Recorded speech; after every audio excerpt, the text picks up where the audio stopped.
Você já ouviu falar sobre paralisia do sono?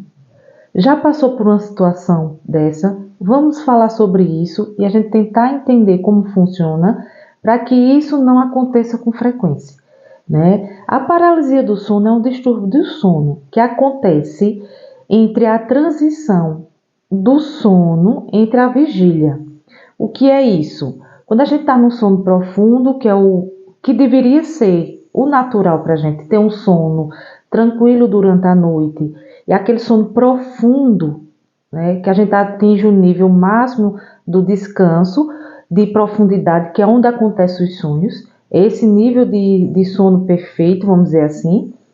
Entre a vigília, o despertar. A vigília é esse despertar, a gente está acordado, a gente está em vigília. Então, nessa transição do sono entre a vigília, pode ocorrer uma desconexão de informações. O que isso quer dizer? A gente está dormindo, vai acordar, nosso cérebro acorda primeiro do que o nosso corpo. Nosso corpo não consegue responder aos comandos cerebrais de imediato. E isso pode ocorrer durante segundos ou poucos minutos, porque está existindo ainda essa reconexão do cérebro com o corpo. E por que isso acontece?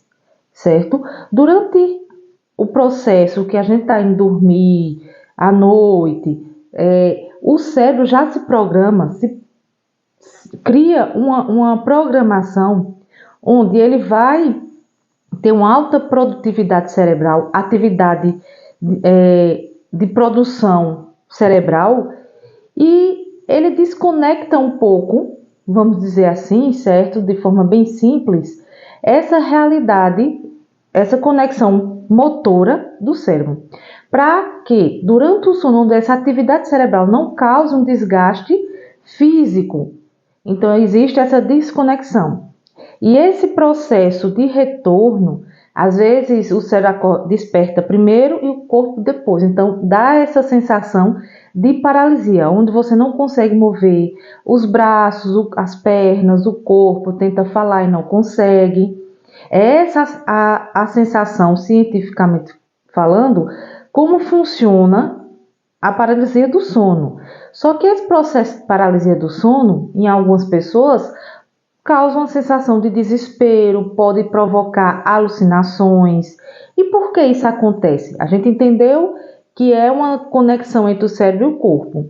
Mas isso é mais comum acontecer em pessoas que estão num nível de ansiedade muito alto, não conseguem dormir direito, então quando tentam dormir, relaxar e conseguem atingir o sono REM, que a gente chama, que é o movimento rápido dos olhos, onde o cérebro está em alta atividade, ele não consegue fazer esse retorno de forma adequada. Então isso provoca essa sensação. Então, pessoas com alto nível de estresse, de ansiedade, não tem uma rotina boa de sono, pode desencadear esses episódios de paralisia do sono.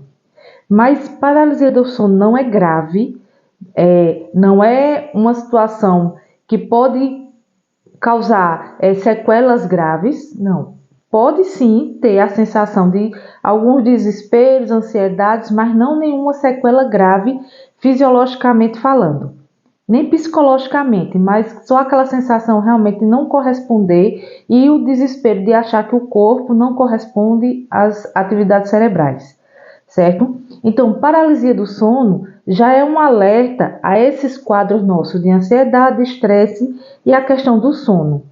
Principalmente, o sono é um processo muito importante no nosso dia a dia. A gente tem um sono tranquilo e restaurador para ter um equilíbrio também e uma ajuda na saúde mental. Então, vamos ficar atentos ao nosso comportamento e ao nosso corpo, certo? Mente sã, corpo são, né? Frase antiga que faz todo o sentido quando a gente tenta entender essa associação corpo e mente, certo? Até a próxima!